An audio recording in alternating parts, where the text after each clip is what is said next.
My name is Tonya Foster. I'd like to welcome you to the SFSU Poetry Center, Undisciplining the Fields reading series. And I'll tell you a little bit about Undisciplining the Fields. It was begun in the fall of 2022 as an exploration of the ways that practice and expertise are developed and encouraged through interest, study, and accident, and of the ways that creativity motivates, instigates investigations of the possible. The series is also meant to foreground friendship and community in making. Art does not happen without community.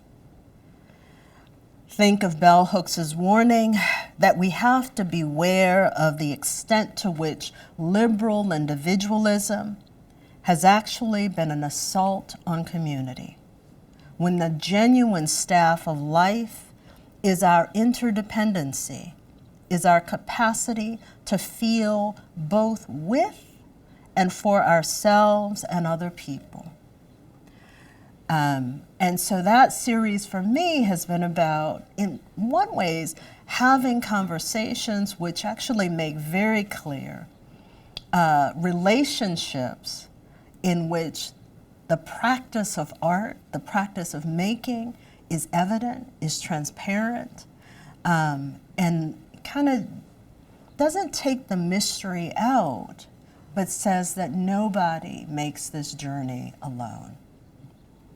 So I'm delighted this afternoon to have with us Marcella Durand.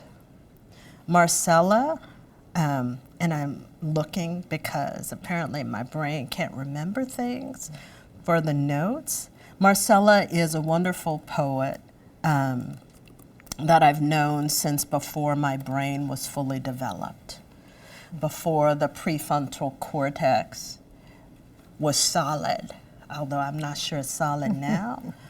And Marcella's latest book, The Winter Triangle, is out from Fordham University Press. It's a magnificent book. She also has a book forthcoming with, is it Winter? It's not Black Square Editions. Black Square Editions, John Yow's press.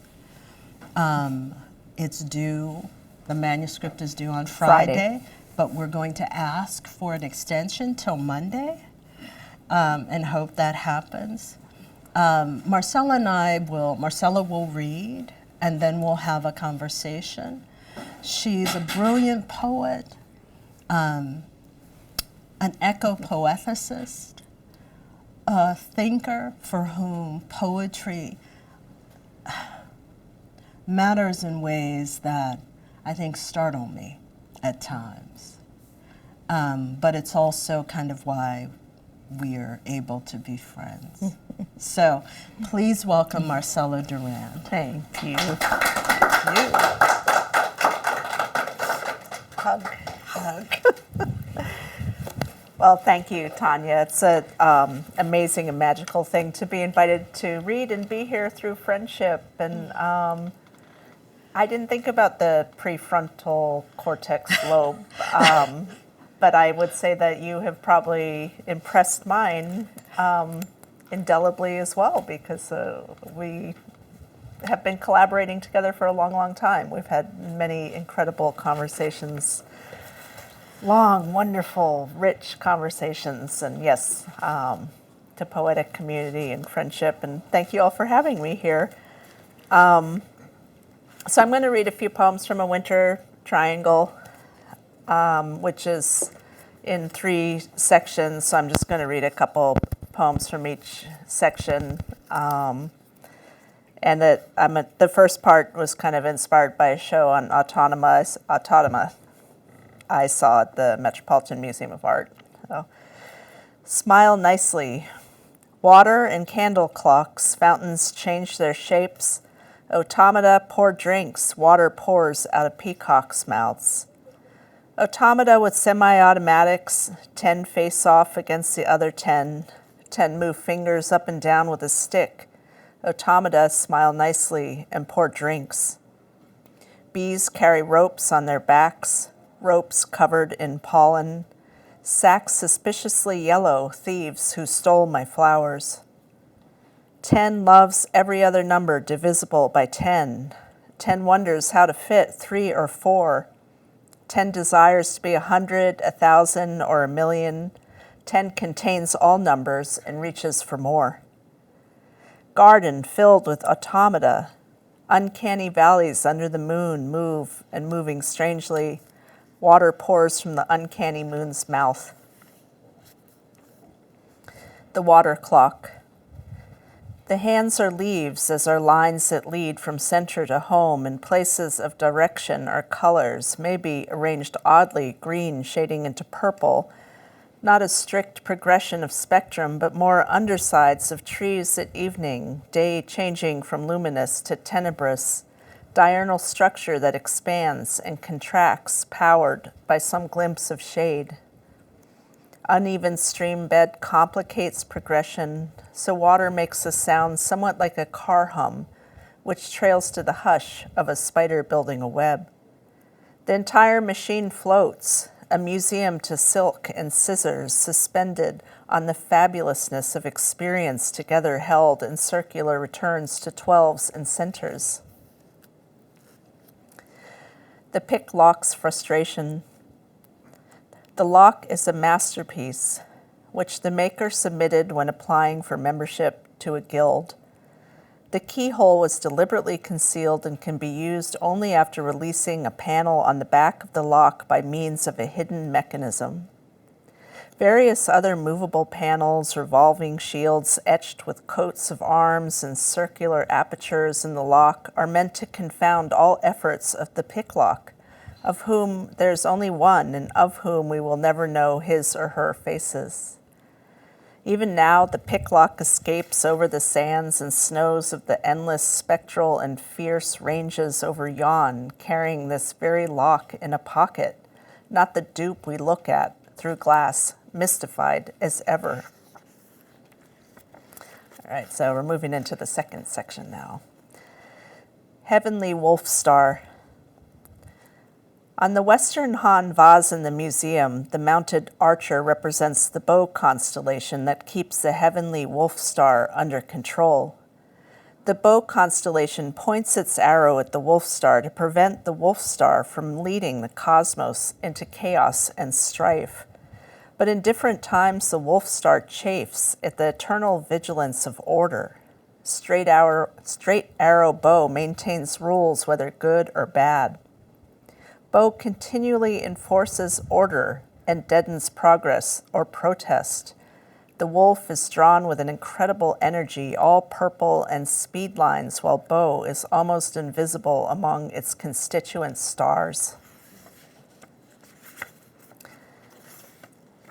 A heliacal star. The wolf star oversees thievery and looting, but what when accuser is also a thief? What when enforcers of law become above the law, lawless? Why the mirror is important and what is looking back, when the size of an image increases by 10 billion magnitude. But the wolf star is also the dog star, or Sirius, Sirios, which means glowing because it is slowly moving closer to Earth, and as it moves closer, it will burn brighter before it dwindles. A heliacal star rises before and sets after the sun, first and last visible when it emerges from the sun's rays, when it brightens behind helioelectric emanations, when the sun passes through any of the 12 signs, when the rivers flood and dogs lie in the heat. Other brighter stars more distant seem dimmer. How distance creates a perception of unimportance, when those small points are actually burning importantly and need to be seen clearly.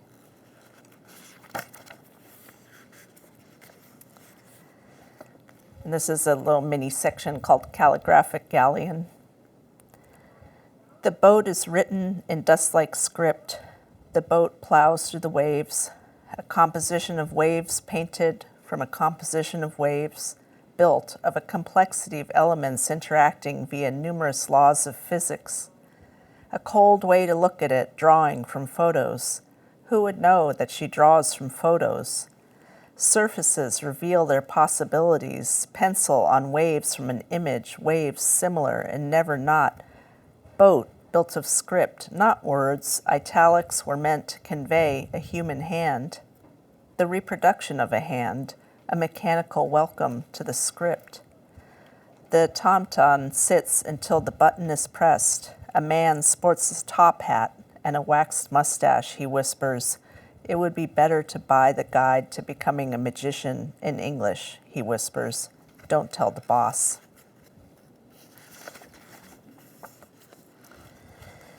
Curious to see. Day marks us within time, and imagine that within all time, on one side or the other, to the north and to the south is one day, and one day may turn into another. At the top, shades gray, blue, brown, black, ink. Blues are vivid and become points of color. Lately, the skies have been violet after sunset. I take space within the city. I move about it with qualms. What I would do is wander around alone at night because I'm curious what stars I see in the city. Bright Orion, Big Dipper low on the horizon, Mars, Venus, Sirius at certain times of year, anything at the apex of sky. Inside triangle created by walls, buildings, and avenues. What I do is stand on my terrace at night and early morning. I wander and then have a drink at a bar alone and strike up a conversation about stars. I get into a fistfight broken up by myself, wandering the city at night, looking for malfeasance. So I'm going to read a few poems from a collaboration that I did with my mother, who's an artist, called The Light Factory. What's your mother's name? Suzan Frecon. Hi, Mom.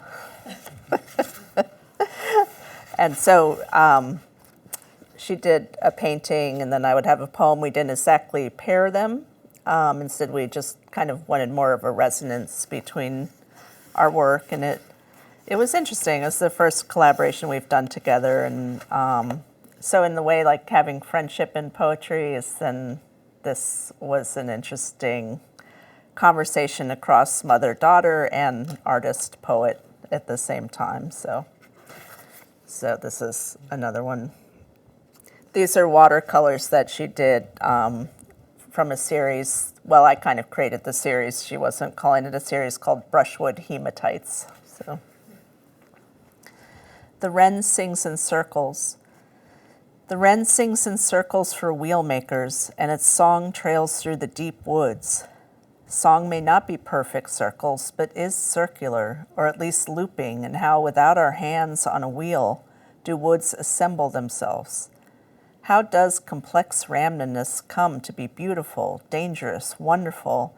How do we know the woods or soil or circles to be without us? Our eyes already change what we pass through.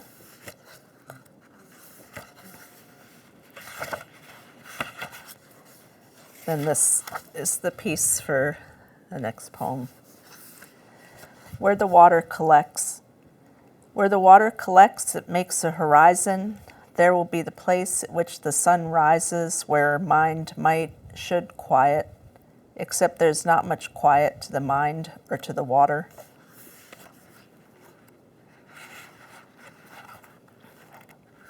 In my red apron. In my red apron, may I ask you but one question about why you said liquid gold runs below our feet, and so we must take it out? Why did you say that in language familiar to me, like water to drink or burn? You say in another language what color paper turns when it turns to blue. Blue against aging, blue against illness, blue against theft, blue against loss, blue against. Blue, be stalwart, fixed to the cloth, whether cotton or wool, be a shade more delicate than what you may turn. Use fewer muscles, not as much energy. Fly not across the world, drive not across the land.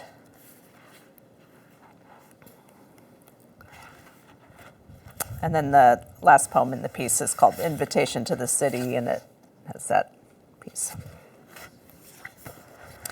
Invitation to the City. The planets align above 2nd Avenue, Jupiter, from 4th Street, Venus, an idea of Orion over the river, Pleiades faint except from a corner, Mars maybe. Mercury remains distant and hot.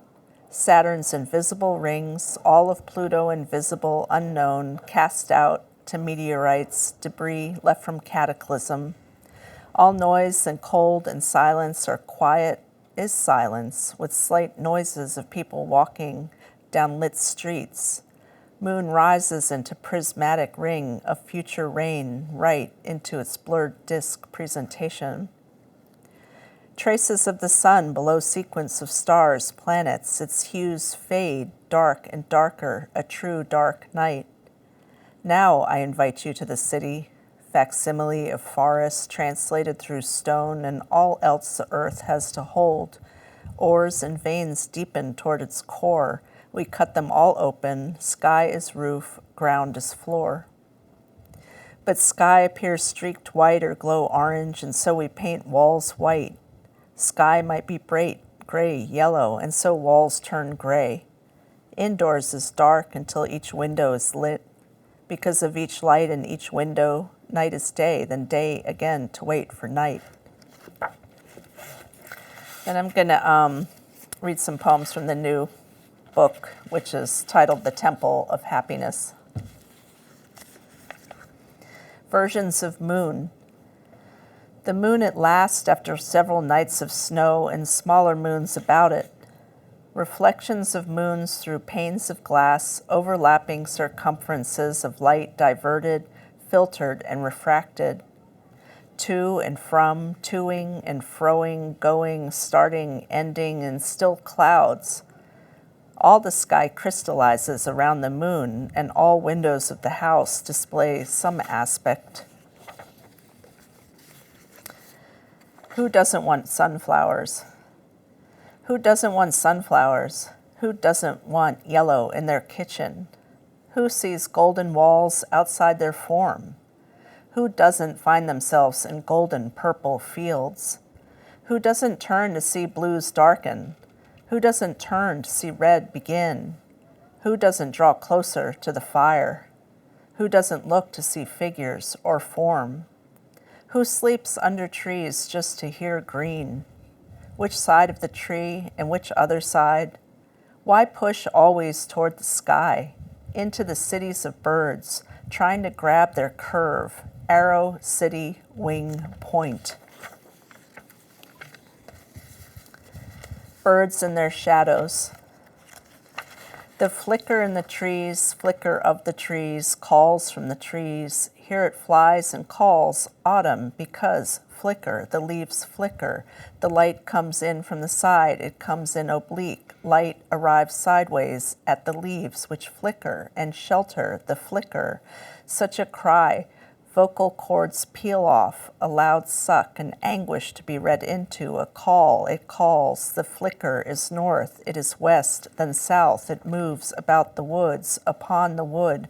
It finds ants that move upon the bark. It calls the flicker, flicks in flickering woods, flickering light of the turn toward winter, outward to darkness. What we believe both empty, full. Dark is luminous in a way, light is not luminous. Somehow many, somehow infinite, if not for sun, for the half, warming, lighting up bird, whose shadows sweep over the leaves and trees, over grass, beginning to brown, to the now, to the when I am here, about the woods and leaves, light and birds and their shadows. The third star. The third star in the tail of the constellation Scorpius is remarkable. Its color shifts quickly between red and blue as to be both and inexplicable. Shifts. Stars twinkle while planets hold steady. All the time it takes for them to move from them to you to me to you. The telescope was trained, decision made upon darkest area of space, darkness enclosed, color was thought not here, light was thought not here. The telescope was trained upon this area only to uncover, only to discover behind the darkness brightness. Galaxies upon galaxies and distance and movement and energies, colors unthought of, strata of so much. It goes on and on, how to put in words here, how it goes on and on, at stars, of stars, in stars. Blues would have. And there's a quote from Claude Royer-Journeau, silence is a form. The woods are already blue, the sky is bright. The woods are dark, the sky is blue. Not bright blue, not bright, bright blue. Oblique blue, a suggestion of blue, behind the dark. Just after the sun sets, the earth rolls, blue brightens, bright blue, bright, bright blue. If we look to the bright, bright blue horizon, what do we see? Dawn barely visible, spring barely visible, autumn barely visible, the hour barely visible, but for blue and gold, cover your eyes for the eclipse and see nothing but the sun vanish. Under your sun, under your hands, in your silence now, what do you see?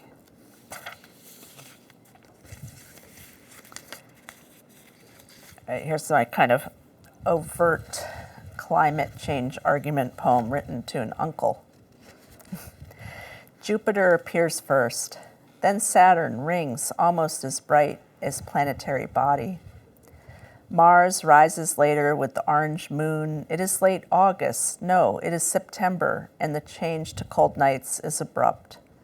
Last evening the sun was violet lavender, a strange color we all remarked upon, later to discover wildfires a continent away. You knew I was going to say a continent away, and that I might follow up with something about how we're all connected. Does that change your mind? What would change your mind? I will say it. I will say the leaves are changing to weird colors. The trees are dying. The soil is eroding. I say, look around you as you ride your pesticide sprayer up into the orchards. Look at when flowers bloom and how they are empty. You are silent, drinking beer by the campfire. You crumple up a bag of chips and throw it in. It goes up in dark smoke, dark even against the ash trees and darkness around us. Listening for the emerald ash borer, listening for the killers of ash trees. I'm going to read a little section from a long piece in the book called Without Charisma, because I'm kind of tired of charisma and spectacle and theater, right? So I wanted to write a poem kind of into something without charisma and to think about that. And it's a little more narrative, kind of, as narrative as I get. So here we go. And I'm just going to start deeper into the poem. To return, although the dreams are full of irritations too. My building's elevators are so small we cannot turn around. Yes, management decided the elevators need to be smaller. Why? Why? Water is pouring from the ceilings in our apartment, and black and green circles are growing as I look at it. I can't find my phone. Then the lucid part of the dream. Oh, this is one of those dreams in which I can't dial the numbers, that there's some sort of issue in making the call I need to make. I know this for a second. As I take the phone, I found the phone, and why aren't any of my neighbors complaining yet about the elevators? I try to dial the numbers. The first thing to do was write, and the first thing to do is write, and why I don't sit by the ocean to write, and instead carry it back until it is certain it is safely a remembrance, but one I can go back to refresh my remembrances. Often enough, it almost seems immediate, and simultaneously I can refresh my body after a day hunching over the computer. Soak my foot in cold salt water I imagine will dull the ache. Instead, it freezes it up, hurts more, as I limp back, fraying my remembrances in foot-ankle lines, drawing arch and heel. Yesterday it stormed, or the day before, short but intense, altering the sand trails through the rose bushes bulbing in the sun. What do we do with them? We want to pick them. They are almost soft, but what would we do with them? We may only be practicing foraging, extracting all these big, beautiful houses, mansions, palaces, lawns, prospects. Not so many walls, but so many private signs, one after another, gates of warning. You pass one, and there is another, larger sign. We are silent as we pass the gate with two signs on either side, silent as we cross their lawn, silent as we get to the rocks and ocean. Surely they would not hear us here. Silent as we climb up the rocks. I take my flip-flops off, my ankle complains, but the various textures of the rock, the smooth warmth with little crystals, the cracks of movement, so slow as to read immobility, the cool ledges and shadow cast by ledges small and larger, my foot, my feet, my good one and my bad one, the good one taking the weight of the bad one, my sweet feet, my beautiful long balancing feet with their 26 bones. The rock feels so extraordinary, my balance returns. We pose against the ocean, opening heart chakra to water, ducks and cormorants. Then we begin imitating the cormorants, letting the ducks know we control this rock. All of our feathers and hair uncurl out to the buoys, fishing boats, waves, coming from the horizon and the cities beyond. Thank you.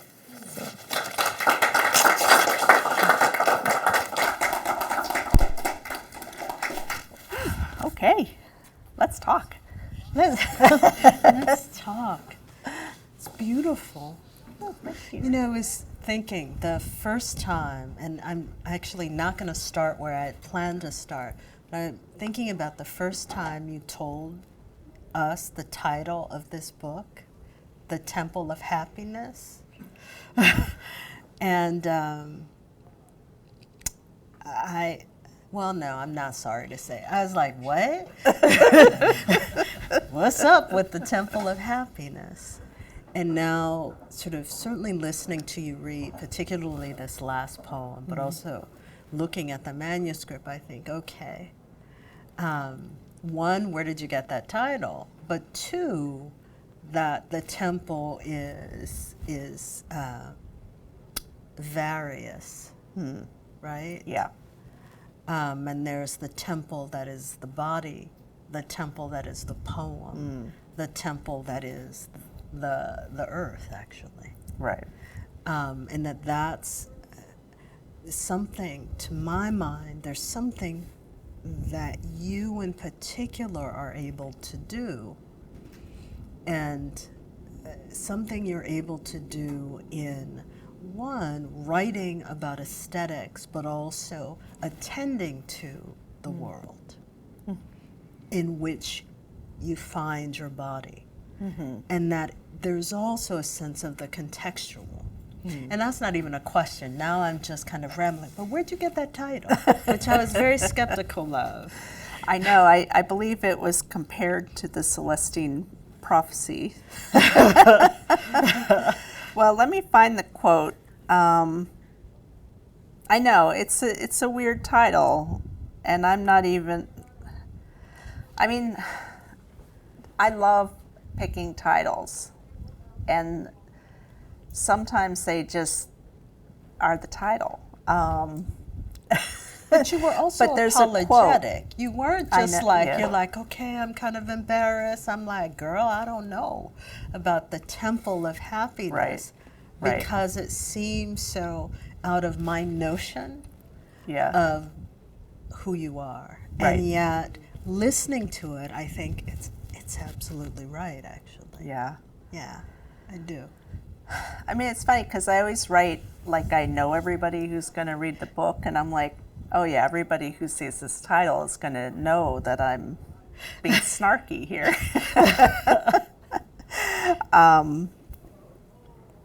But then so this is the quote that I got the title from.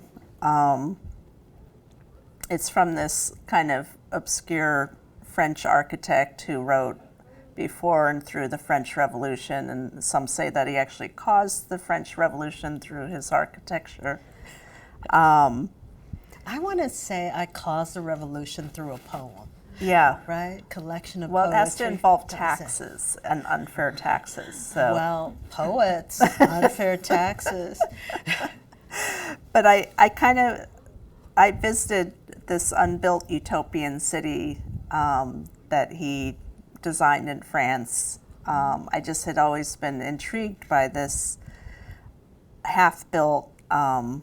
I'm interested in utopias and people striving towards them, and I had always dreamt of visiting this, and I got a grant that allowed me to go stay a few days in it.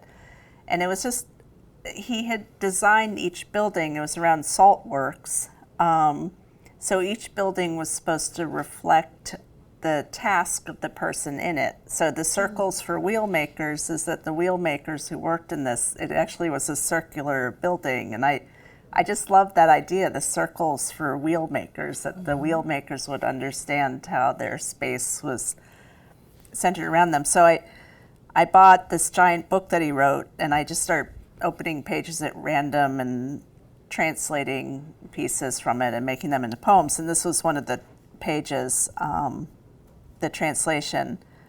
I am building a temple of happiness.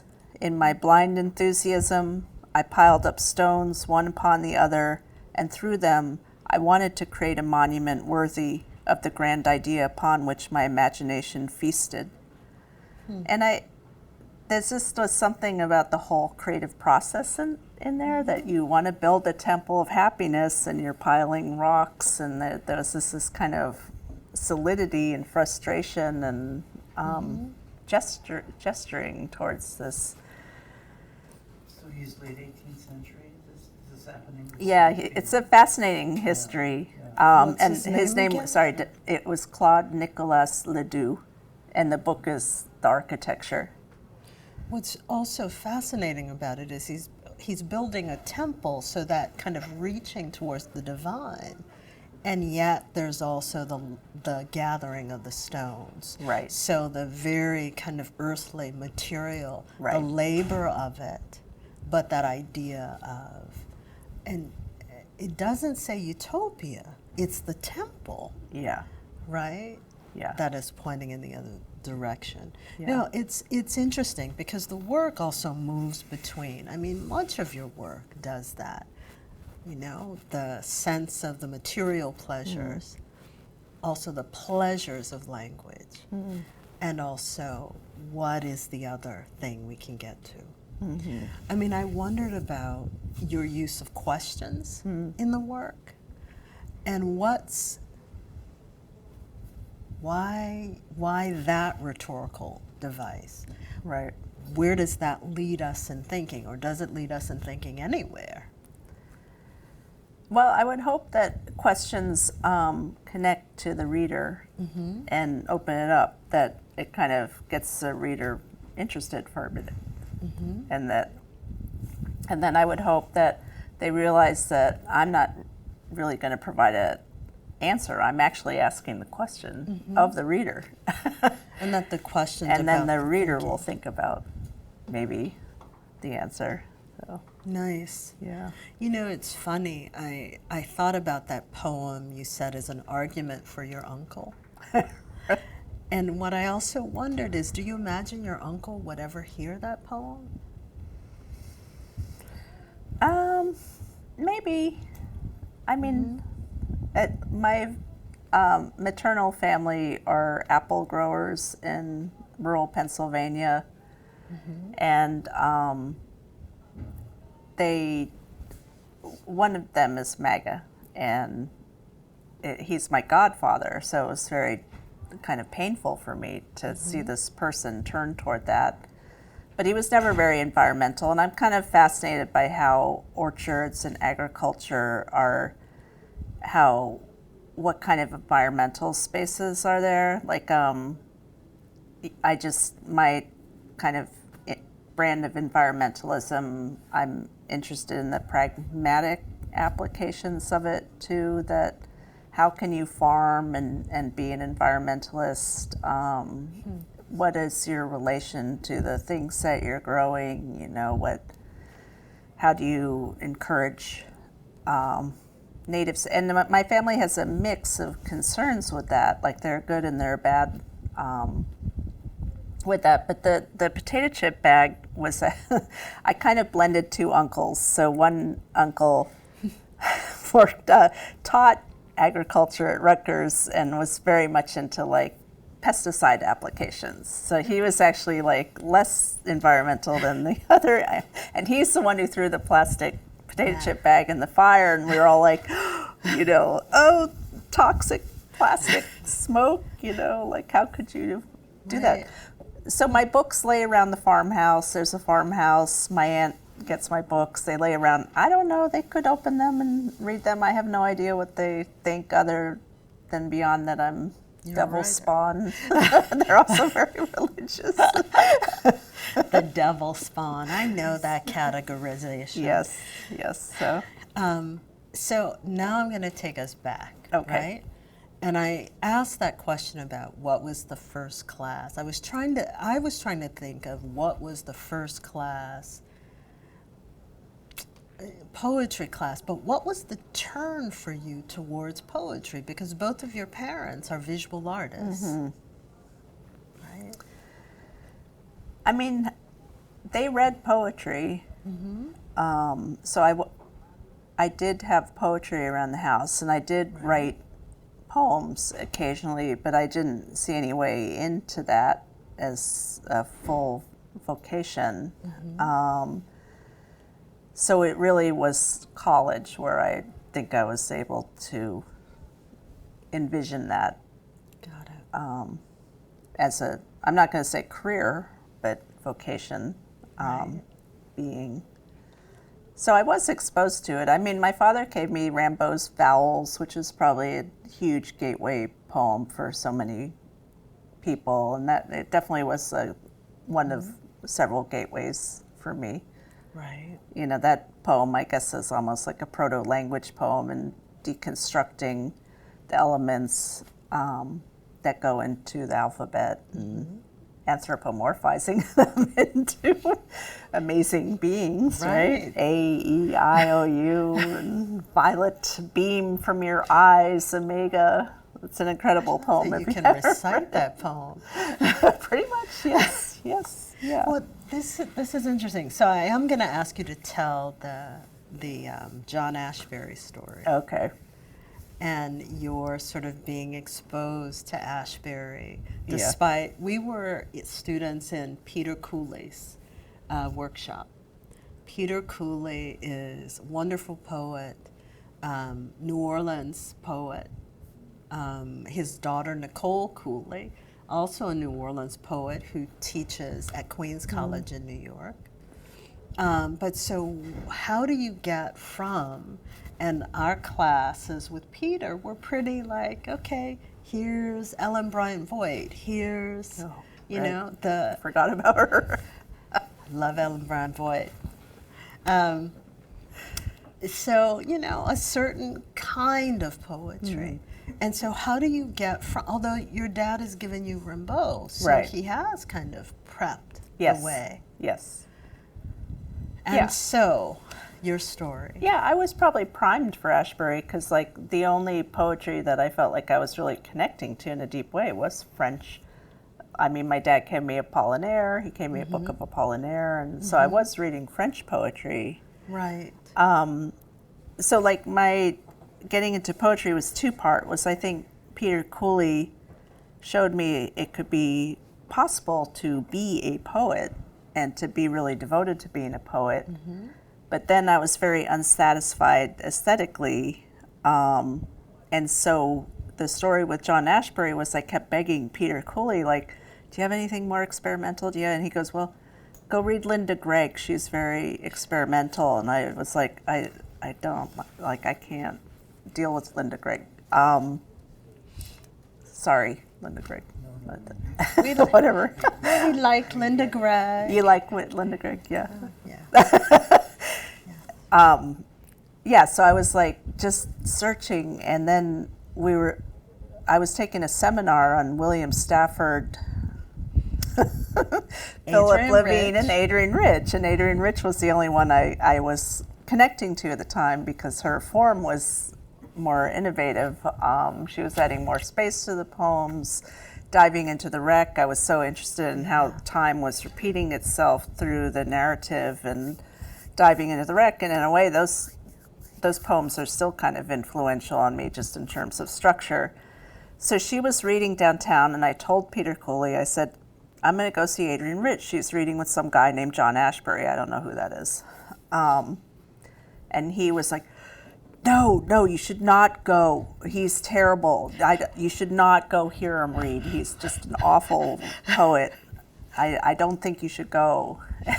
I was like, He what? knew. I'm like, what? We're studying So Adrienne she's- Rich. The whole class should be going to this reading, you know. So I go down to downtown New Orleans to the Marriott or Hilton or something in this like beige ballroom thing, and Adrienne Rich reads, and it's, you know, great. And then John Ashbery reads, and it was just like click. I was like, oh, this is what I've been looking like. I couldn't buy his book fast enough. Selected Poems. Wow. It was 1987. It was when his Selected Poems had come out, and yeah. So Peter Cooley was right. You were lost to I was him. lost to the John Ashbery. But it still took me a while to really But find what my was groove. it that clicked? Well, he read the instruction manual, and it's funny because like that poem, like I look at it objectively, and there's a lot of issues with it. But at the time, I was so like, oh, this is such an interesting combination of total banality and writing from an office space, which I was familiar with because I temped all the time. Like every summer, every break I had, I temped, I worked through college. So I was just really familiar with the office space. And just this banality, but yet utter imagination combined, and like this kind of amazing risk in reading this language taken from an instruction manual, like this tone. And then he read oxymorons and paradoxes, and that, of You course. even remember the reading list. Like, whoa. That's how great it affected. 1987, and you Yeah. remember the reading list. Yeah, it was an earthquake for me. Wow. Yeah, it was a real earthquake. So then, but it wasn't like point A to point B. It's like then Peter Cooley recommended me to go to Bread Loaf, which was horrible. Like I was like, I felt lost again. Tell me why. And it's, can someone close this door? Like, I'm freezing. No, there's like a gale coming through it. There is. Oh, you need the gate. Gale, Do you need it? I feel it. I know. That's why I said, Yeah, please yeah. close the. Yeah. Yeah. Okay. So it was this earthquake, and you go to Bread Loaf. You feel lost. And do all of you know what Bread Loaf is? So Bread Loaf is this kind of writing thing. You apply. You go writing workshops, those kinds of things, and it's for a summer or Yeah. part of a summer, Yeah. a week or two. Yeah. And you work with other writers Yeah. in residence, Yeah. right? And so what was the sense of loss? You didn't feel a sense of community. No, I didn't.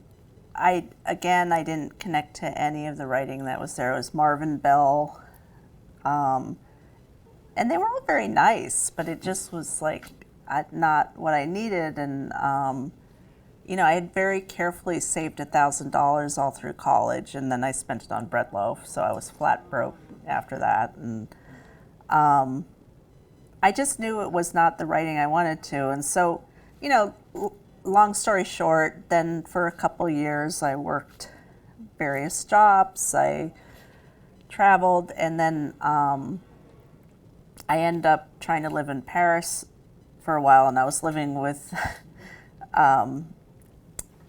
friends of the family, and they were musicians. Friends of your father's family? Yeah. Okay. Yeah. And they were musicians, so they'd get up every single morning at like 8 a.m. and just start practicing, like this devotion. And I had kind of lost poetry. And then somehow I got copies of this magazine, Oblique.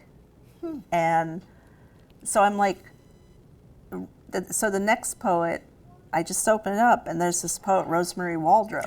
Ooh. And then I'm like, once again, like this is A what I connect revelation. to. Yeah. Right. Yeah. So I'm pouring through Oblique, and I decided, and I hadn't really been writing because I'd been working this editing job, a fiction publishing house, and it was insane. This was Can I interrupt? And, Yeah. and will you explain who Rosemary and Keith Waldrop yeah. So, were? Rosemary is. right. Right. Burning Deck. Yes, so But- she was publisher at Burning Deck. Sadly, I have only met her once in my life and corresponded with her a little bit. So it's only her work that I've really adored. But again, there was like this thinking, there was this disjunction combined with this total care with language. And also, I mean, they're German. So Yeah. there's also this relationship to English that is questioning. Right. At least that's my sense of them. Yeah. And they're translators. And they're, Yeah, and, yes. yeah, And they're translators. And so all of those things. right. Yeah, so again, it was just what I was looking for. It wasn't like these kind of, I don't know, I shouldn't be so insulting to the poets that Don't be. They This just felt- goes they on and felt lives to me forever. just so tedious, and just with a different intention than what I was interested in, which was like this strangeness. I think I loved the strangeness of Ashbery and Waldrop, and just how it wasn't so centered in the self or the exclusively self's experiences, but trying to get into something more in the language and how language is constructed and all that. And the self is constructed. Yeah. That I think of one of Waldrop's essays, right? That it keeps sort of questioning itself and questioning the way that the thoughts are constructed Yeah. through language. And I think that's one of the things that Ashbery does. Yeah. That interrogation, which brings me back to your questions. Yeah. The beautiful uncertainty, right? And the space of the poem to kind of allows us to live with uncertainty Yes. in ways that Yeah. we are taught not to, right? To demand certainty. Yeah. Yeah. Yeah, I mean, to me, it's very clear. Like, we have to live with uncertainty. I mean, I don't see where there's a choice. There's no certainty. No, there isn't. I'm not going to make certainty. I'm not going to pretend to make it. Right. So yeah. you encounter Oblique, Right. and what happens? And you've got the musicians waking you up at 8 a.m. Yes. Total devotion. Yeah. Does it change your sense of devotion to what you do? Yeah. So I was like, okay, I'm going to try writing like they're playing music, which was really hard. I mean, I couldn't Wow. write 12 hours a day like they were practicing the violin and the guitar, respectively. But Now, I love musicians for that too. Oh. I mean, I think of running through the scales. Yes. 4 hours, 8 hours, Yes. whatever. Yeah. And then being capable of turning that into a moment of utter kind of elegance and improvisation, which is about processing, reprocessing the known and possible iterations. Yeah. And so, And it's bodily. I mean, their bodies were like, so the guitarist had a thumbnail like this long, and he had to keep his hand, like we're still close, and he actually just visited a few months ago, and he was just talking about how he has to practice every day to stay limber enough to play. I mean, like he's visiting New York for the first time, and he's like, well, I've got to put in like 4 hours of scales before we can do anything, because otherwise his hand will freeze up and he'll lose the. Wow. And then the violinist, she actually had like this huge mark on her neck From where? Yeah, I was like, oh my God, they really are bodily connected, like dancers almost. It was intense. So. Wow. Yeah, yeah. So where do you go from oblique? You're in France. We're in France. Champigny, Okay. which was a communist suburb. They were all communists. I was a little worried I wasn't going to be let back into this. Now that was still the time Like actually when they let communists, you they back had in. cards. You know, They didn't give you worked one, for the Communist Party. Yeah, but they didn't give No, you no, a I communist didn't. I didn't card. apply. No. No, yeah. So, do you go back to New York? What happens? Yeah, so I run out of money. I go back to New York. I literally did not have enough money to get from the airport, so I was really like hoping that one of my parents was going to pick me up, because I was like, I have no idea what I'm going to do. So, you know, and then eventually I get another job, and it's horrible. So I decided to apply for an MFA. And What was the job? I was working for the Department of Rights and Reproduction at the Museum of Modern Art. Oh, And so Got my it. job was to write people letters if they like said Museum of Modern Art instead of the museum, are you kidding? or if they like cropped a signature off of a. You would I say, got to "Where's look the at missing Starry Night definite about article?" 100 times. So Really? yeah, Wow. See, I didn't know about this gig. So then the MFA comes upon you. right. So you got the devotion before you got the professionalization. Yes. Okay. So Yes. which program did you go to? So I'm not sure how professionalized I was. It was an MFA Good. at Brooklyn College. Resist the professionalization. And where I got to study with Allen Ginsberg for a year until he retired. So I only had 1 year with him.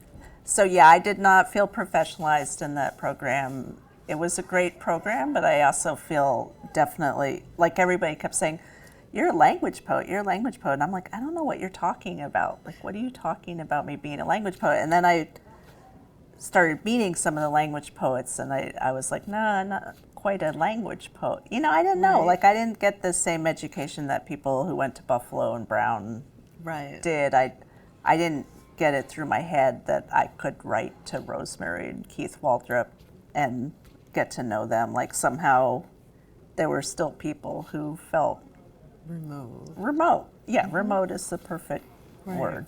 Yeah. Okay. So then when were you at? So there's St. Mark's Poetry Project, which is how old is St. Mark's Poetry Project? It's going to be 60 years next year, Wow. or this year. It was founded in 1966. And it was actually founded by poets who were part of something called Umbra, actually, that they were the sort of impetus for the founding of the Poetry Project. And then it became, I mean, you have Ginsberg and you have Waldman and a host of other poets who are centered there. And it becomes a real home for poetry on the Lower East Side. Right, right. 66, man. Yeah. And at what point are you tied to it? And Yeah. were you a program director? What? Coordinator. Program coordinator. Yes, so the Poetry Project actually became the true doorway, the one that cemented everything. So I took a workshop there in 1992 with John Yao, and Oh, nice. it was great. And then I met someone there and met my husband through this person who I met. So the Poetry Project had the great personal impact, I started volunteering there, going to readings, and that's where I felt finally like, okay, this is where I can connect to people, this is where I can take workshops. Right.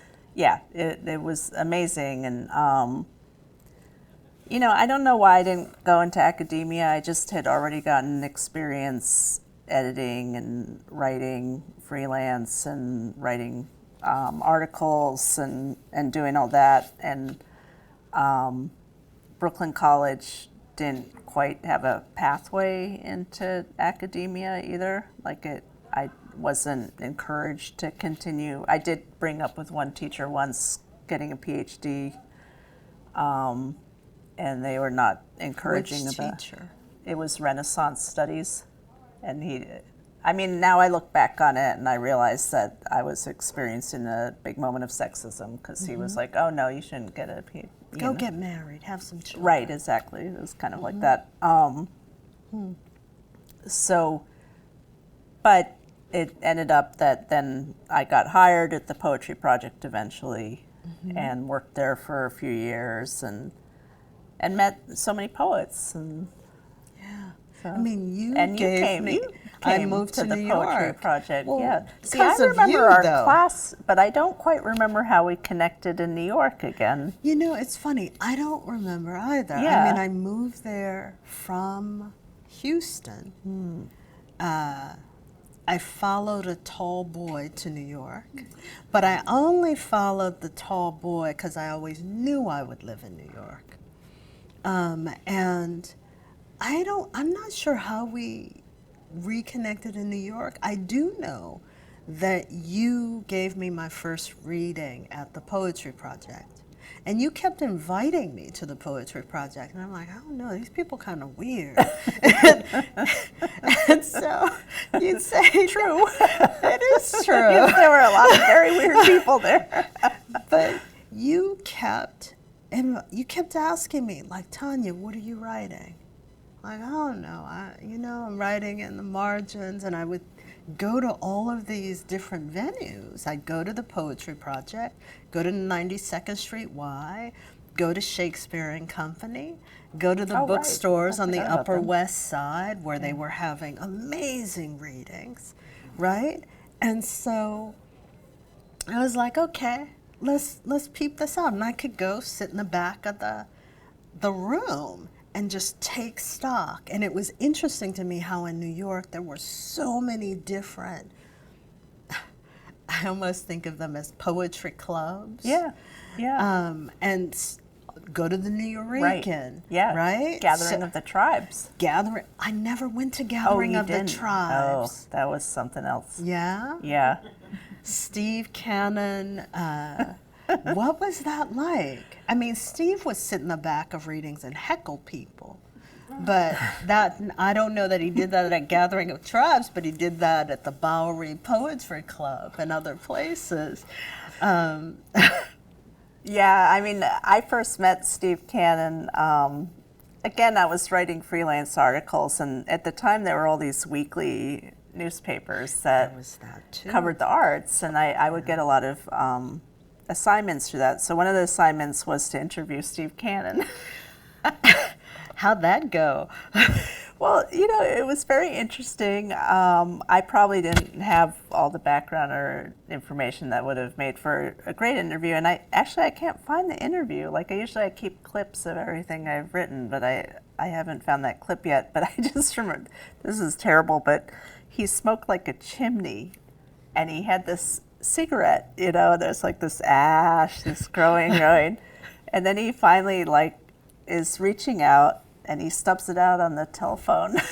And I'm just like, oh my God.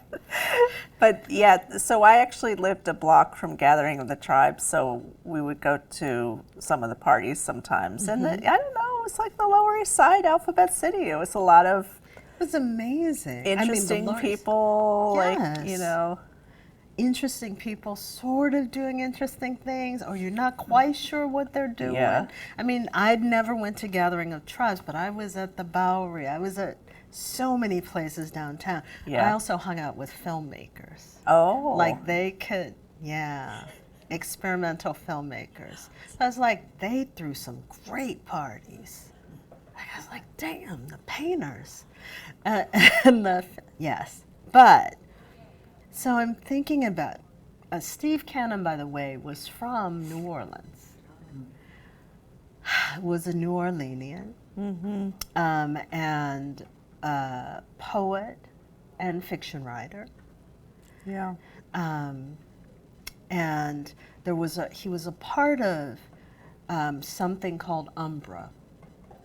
And so Umbra was this amazing crew of writers gathered initially by Tom Dent.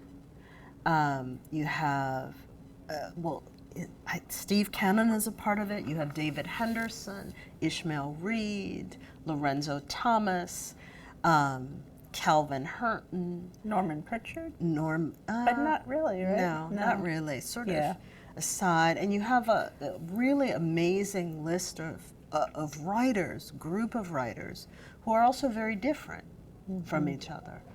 And part of their thing, and I learn about Umbra much later in my time in New York, and that Umbra was insisting at that time that there are many kinds of blacknesses. As David Henderson, said to me, he said, Tonya, in the America of, the 20th century, the mid-20th century, that there was always the sense that one had to choose either Richard Wright or James Baldwin or whatever. And so that Umbra gathered around the sense of, no, there are many kinds of blackness.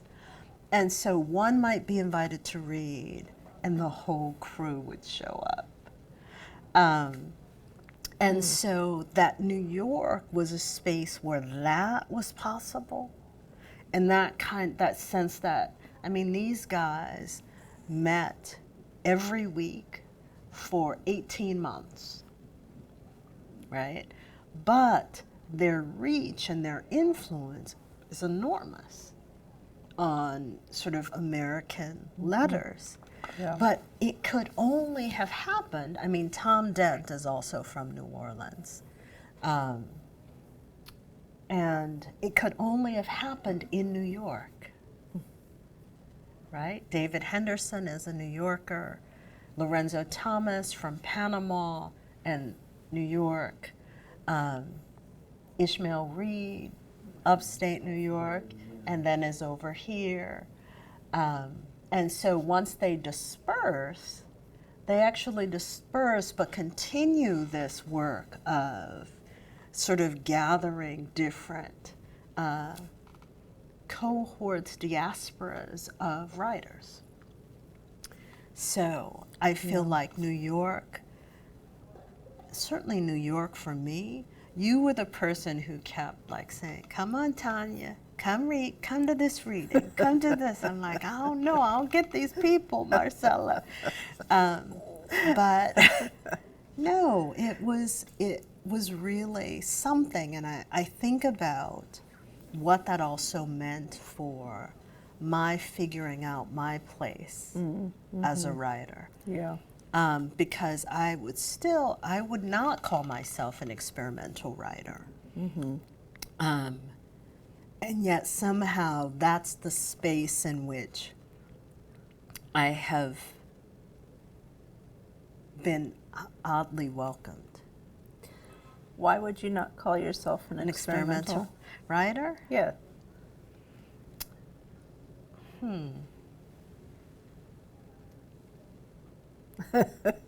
This is a good question. Just say I hate labels. I could say that.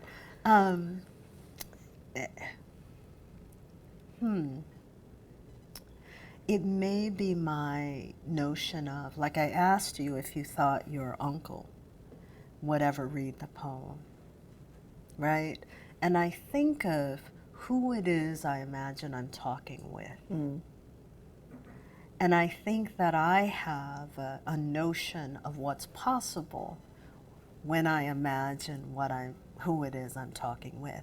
And the truth is that while I know there are many ways of having that conversation and many sort of many modes in which that conversation, and even time frames, right? Space-time continuums in which those conversations might happen, that there is still some part of me that is saying, no, I'm talking to you, even if you don't think I am, right? Or I'm talking with you.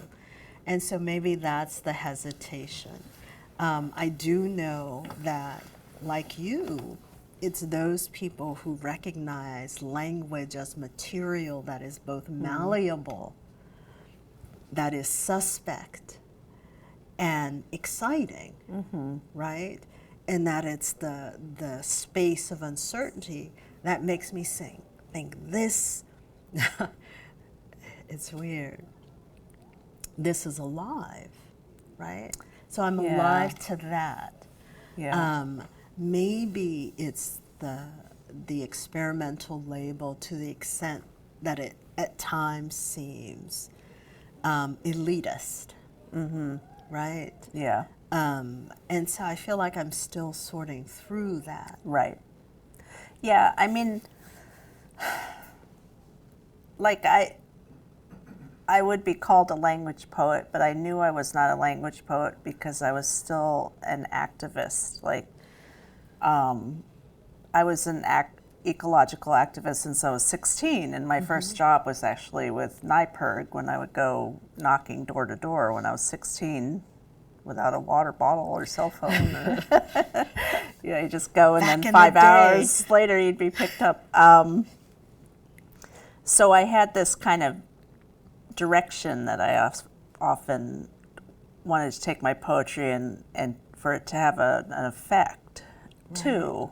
So in a way,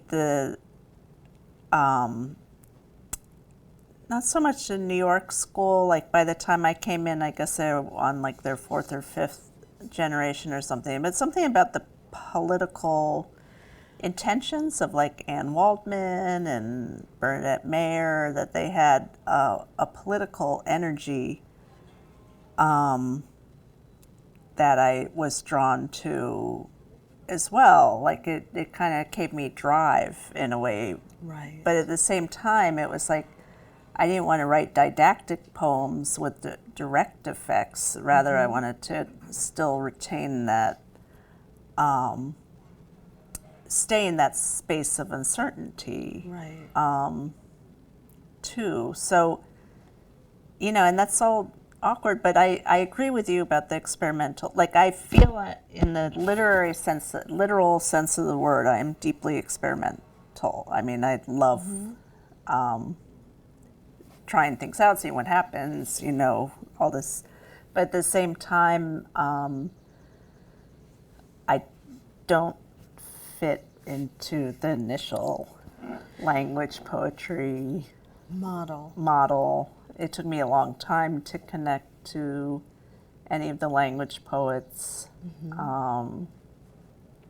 So I understand. I think we shared that too, that we didn't fit into the kind of definitions at the time of who was experimental and who was not experimental. Well, and I think of I can see the Perloff takedown of Rita Dove, Natasha Trethewey, Black women writers. Right. I think about the demand that politics be, if it's a part of art, that it somehow makes it not high art. And so I'm suspicious of those contentions that are, to me, strangely about uncertainty, even as they claim the sort of architecture of experiment. Right. And I think it's the idea that there are many kinds of experiments. Yeah. Right? Right. And that there are many kinds of, that even the supposedly non-political poem is taking a political position. Yeah. And so what is it to recognize that all utterance is political because it happens within a context, within the polis, even in intimate spaces. Yeah. And so I think you're dead on about the politics for me, that I can afford Yeah. to pretend to be not political. You know, so I wonder about that. Right. I also, I don't know. I mean, Yeah, I mean, it wasn't to say that, I mean, they were writing, it was a different kind of politics. It was a very, like, theory-driven politics. And again, I was coming from Brooklyn College and Right. having, working all the time, and I didn't know the theory. And so that was a real wall to me with the language poets. Right. I was like, I never read Deleuze and all these people that are talking to Adorno. Like, I don't know. I never. I mean, I had taken some feminist theory, but that wasn't where they were writing Out of. from at all, right? Yeah, and there were real divisions in terms of. I mean, there was a lot of talk about class, but then there was not much talk about race or gender, and it was Right. weird that, like, the Nuyorican was its own thing, Gathering of the Tribes was its own thing, and then the Poetry Project. And I think the moment I came in there actually started to be more effort, Cross-pollination. or at least effort. Like Edwin Torres Right. was part of both the Nuyorican and the Poetry Project. And then Tracy Morris. Right, Tracy Morris was a becomes- curator when I started at the Poetry Project. Right. And that was exciting. And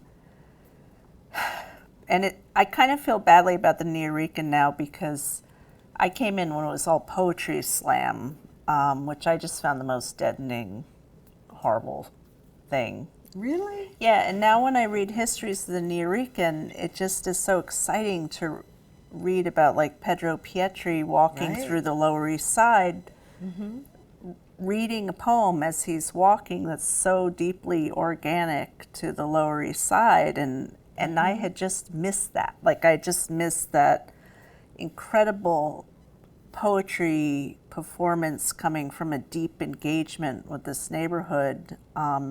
Really the city coming alive through the poets moving through the city, which I had really found incredibly engaging. But I went to the Nuyorican just after that had happened, and when Right. Bob Holman came in and they Right. were starting to do these slams where you were being Right. graded on, you get up and you perform and then you get a Right. number, and I was like, this is so, like, I don't know. I mean, it becomes the competition, Yeah. not the collaborative invention. Right, I right. also think there's something about what is marked as high art within Yeah. the space of the institution, right. any institution, and then the art that is Yeah. seen as. I mean, I've been listening to rap lyrics lately, and there's some TikTok people who are doing rap lyrics, performing them as though they're Shakespearean monologues. It's Nas lyric. I'm like, whoa, I didn't know. And so, but I think about Yeah. that easy separation that is actually about control and a notion of certainty Yeah. and caging aesthetics within or the idea of aesthetics and even the function of aesthetics within a box that is regulated and doled out. Yeah. And maybe that's also why Yeah. I'm itchy at the notion of being called experimental. Right. But no, that's really interesting. Yeah. Do you look back on those? Like, are you reading those histories? Are you looking at those performances? Yeah. really? No, Yeah. I am now, and I really regret that I didn't had just come, and it was still an exciting moment. I mean, like, it was still a moment where someone like me was very much talking about rap and how the techniques and the rhyming and the complex off rhymes and all that. And there actually was a moment where there was that cross conversation happening, but then that was lost. And Well, now there's no Harvard, crossover. No, Harvard is capturing that. I mean, Oh, we yeah. see, Professor Right. Dawn Alyssa Fisher, Yeah. who her hip hop archive, Yeah. which I think was at Stanford, is now at Harvard. Yeah. And she's doing the work here. Mm-hmm. But the sense of, I mean, I was at a conference, Yeah. and there were hip hop scholars, Right. sort of going in that route. What I wonder about, like, I get it on the one hand, I wonder about the capture within the space of the university, Well, what that does right. and what Yeah. that means. Because I'm just thinking of the poetry project, and I'm kind of surprised that it used to be so locally rooted, and now I just don't see it drawing. I mean, there's no intersection between the Nuyorican and the poetry project really? anymore. Yeah, I don't think there's any cross. And they're a few blocks from each other. Well, that's I mean, the weird thing. And Gathering of the Tribes Right. was 2 blocks from the Nuyorican, Right. and yeah, I think the gentrification is, and it's not just prices going up and people coming in. It's a really complicated and deep process that really separates people. Gentrification in very strange and deeply political ways, and I think that has happened with that.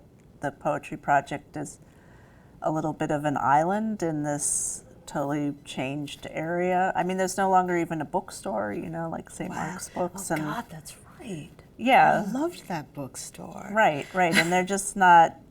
I mean, people don't live nearby anymore. It's Right. it's not as rooted, and strangely, like, people complain, like they complain that the poetry project actually had physical readings in a physical space that they could not access.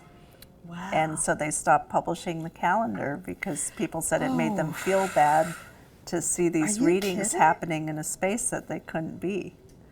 What? I know. I was like, Who are these okay, people? that's pretty You should complex. publish I the did list want of to their find out names. more about what this was all about. 'Cause Wow.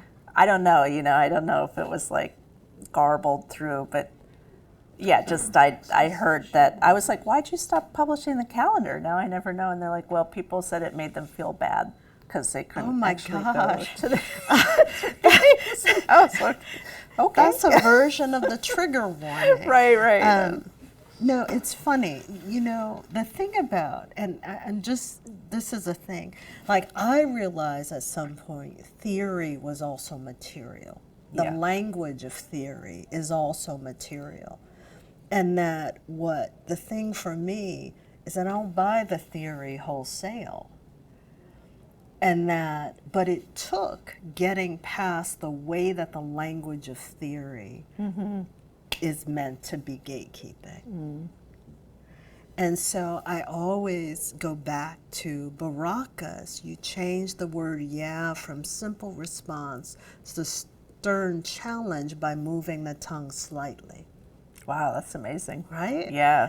And so I think, okay, how does one change the language of theory so that perhaps it also lets in space for something else? Yeah. And I want to offer that because there was some moment in my life I feel like I went down, like, I'm all of that. Oh, real? Except Lacan. Like, I can't quite process Lacan. Right. But other theorists, I'm like, whoa, on the giddy up. All right. Yeah. Yeah. And I'm excited. I don't necessarily understand everything, but it just becomes another language of possibility. And that I'm interested in how not to allow the kinds of walls of language to be built around us, or to build the boxes around our thinking and our possible thinking. So I'm also, like, I'm inspired by, interested in writers who, Saidiya Hartman's Lose Your Mother changed my life. my thinking about how to think as a scholar, Right. right? Yeah. Or I don't know, Christina Sharp, but also I think Dion Brand, and so yeah. Yeah, it's a tough one because Fred if Moten. you're not Yeah. in a certain program or in the academic system, it's pretty daunting to read the theory on your own, you know.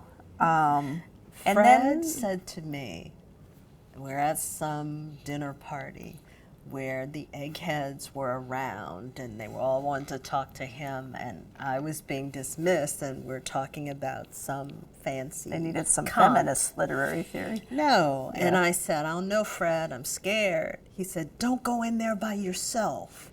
And so I thought, yeah, that's right.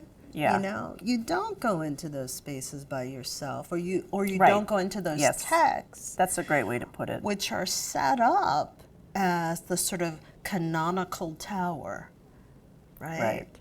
No, don't go in there by yourself. Bring your crew. Bring your intellectual crew, Yeah. whoever they are. Yeah. Yeah. You know?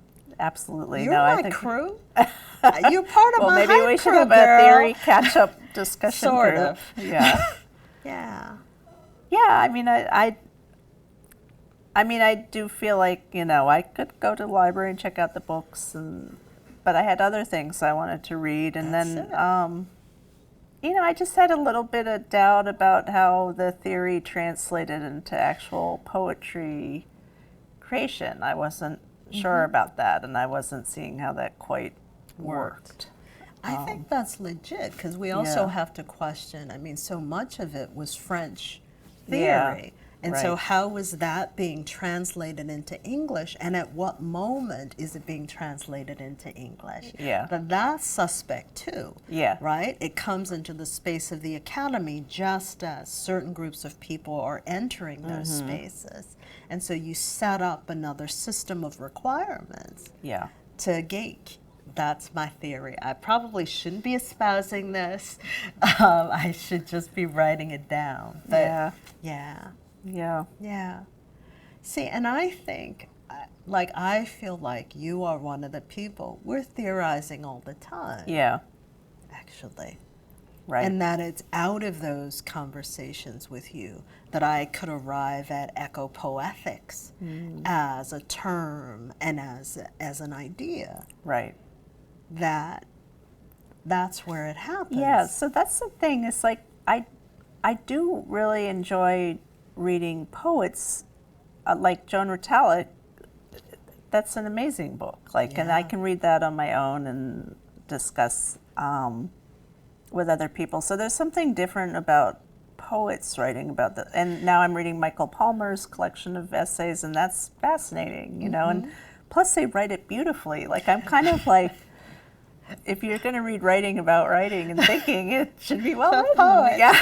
You know? Well, and they write it like poets, Well, right? right, So that right. the kind of Yeah. leaps, the non sequiturs, the idea of Right. the sort of rational, rhetorical exegesis, Yeah. they kind of, something else emerges. Yeah. Yeah. Yeah. So Joan Retallack, her book is really It's brilliant. essential. Yeah. Yeah. Right. No, Joan, I've often said in class that Joan would teach these workshops to a group of teachers at Bard, and she would get so deep into how she was working out the idea. You kind of watch in stunned wonder. Yeah. You'd also think, I need a bathroom break. But watch in stunned wonder, because that mind of hers would Yeah. just draw from so many different places, Right. right? And it is the sort of, I don't know, curiosity, Yeah. the love of language, the love of possible ways of seeing that is always engaged where she's concerned. Yeah. So here's another writer who was a turning point and very important to me and continues to be. And I wonder what you think of this writer's essays. Now I'm scared. Will Who is it? Alexander. So I connected so strongly to his poetry. You also met invited him to the poetry right, project. because his I had first just read reading. Haiti and Asia, and I was Right. blown away by it. I didn't know anything about him at all. Samuel Delaney was reading, and the other reader, I don't even remember who it was, dropped out at the last minute. That's an amazing freaking So- reading. Do you guys know who Samuel Delaney is? You don't, you should. Look him up. Samuel Delaney, Times Square Blue, Times Square Red, science fiction writer, but also great American essayist, queer writer, all kinds of brilliance. Yeah. And so Ed asked me, he's like, well, who can we get? And I said, I just finished this incredible book, Let's Haiti bring and him. Asia. Let's get Will Alexander, an amazing Will. He Wait, hopped. when was this? I want to know what year this was. It must have been, it was between 97 and 2000. So I'm thinking maybe it was 98. Okay. Okay. Yeah, and So Will this is hops on a early. plane from LA Right. and just shows up with this little briefcase and delivers this amazing reading. Did he have a baseball cap on? He has a then? little hat on. He yeah. always wears the Yeah. baseball cap. Yeah. Well, he worked for the Lakers. But he always wears a baseball I know, cap. but, it's basketball, baseball. But why? Why the cap all the time? That's not an explanation. David Henderson likes his cap. Yes, he does. I wonder what's under the cap. Well, That's just the curious. But there's that big mind. So Will shows up. yeah. And so, but I was just thinking about his essays because I wrote an essay on his About his work essay. about a year ago. And I was looking at his essays and I was like, people love Will as a poet, but he's also an essayist. And so this is kind of what I would like to spend my time on rather than catching up on Adorno and stuff. You I'd don't rather have to track catch down up. this incredible alternate history that Will has. So Will has traced this parallel history to dominant Western history.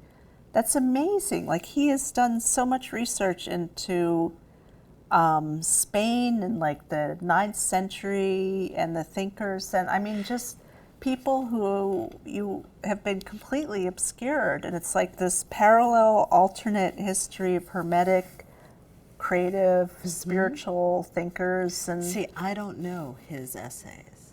I yeah, don't know his essays.